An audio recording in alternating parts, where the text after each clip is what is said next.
জমি কেনার ক্ষেত্রে এই ভুলটা কখনোই করবেন না, অন্যথায় আপনার কষ্টার্জিত অর্থ পুরোটাই জলে যেতে পারে। আমরা যারা জমি কিনতে যাই তারা একটা শব্দের সাথে খুব বেশি পরিচিত, সেটি হলো খাস জমি। খাস জমি কি এটা আমরা অনেকেই জানি না।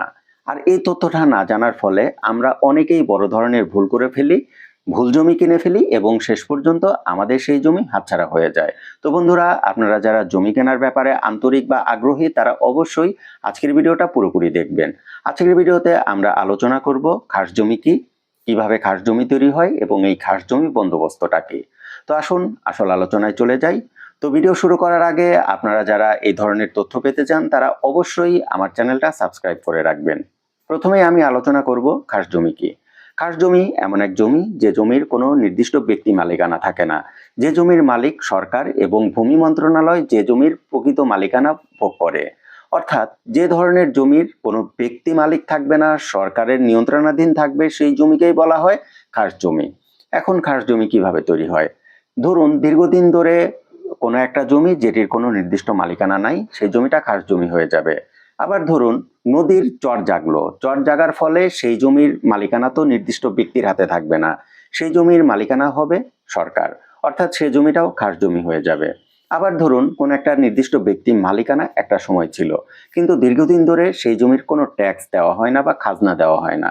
যখন এই ধরনের জমি দীর্ঘদিন ধরে থাকবে সেই জমিকে বলা হবে খাস জমি। তো বন্ধুরা, এই ছিল খাস জমি বা কিভাবে তৈরি হয় সেটি প্রসিডিউর। এখন কথা হলো, খাস জমি সরকার চাইলেই কি কাউকে দিয়ে দিতে পারে? খাস জমির কি কোনো ব্যক্তি মালিকানা হতে পারে? না, খাস জমির কোনো ব্যক্তি মালিকানা হতে পারে না। তবে সরকার চাইলে এই জমিটা বিভিন্নভাবে ব্যবহার করতে পারে। এই যেমন ধরুন কোনো গৃহহীনকে সরকার চাইলে খাস জমি দিয়ে দিতে পারে। আবার ধরুন কোনো অসহায় মানুষ, তাকে চাইলে সরকার এই জমিটা দিয়ে দিতে পারে। আর এই প্রসিডিউরটাকেই বলা হয় খাস জমি বন্দোবস্ত। তো বন্ধুরা, আপনারা যারা জমি কিনতে যাইবেন প্রথমেই নিশ্চিত হয়ে যাবেন বা নিশ্চিত হবেন সেই জমিটা খাস জমি কিনা। অনেকেই খাস জমির ভুল ব্যাখ্যা দিয়ে থাকে। অনেককেই বলতে শুনবেন খাস জমি অর্থ প্রকৃত জমি।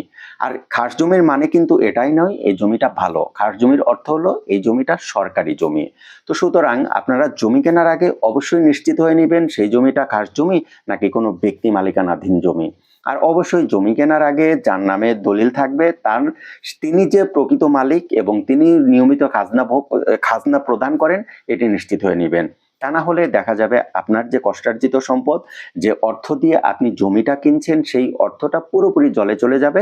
একটা সময় পর সরকার গিয়ে সেটির মালিকানা দাবি করবে। হ্যাঁ, খাস জমি কিন্তু আরো একভাবে তৈরি হতে পারে। ধরুন এই যে আমাদের মেট্রো রেল প্রজেক্ট হচ্ছে, মেট্রো রেল প্রজেক্টের যেখানে ডিপো তৈরি করা হবে, সরকার চাইলে সেই জমিটা অধিগ্রহণ করতে পারে।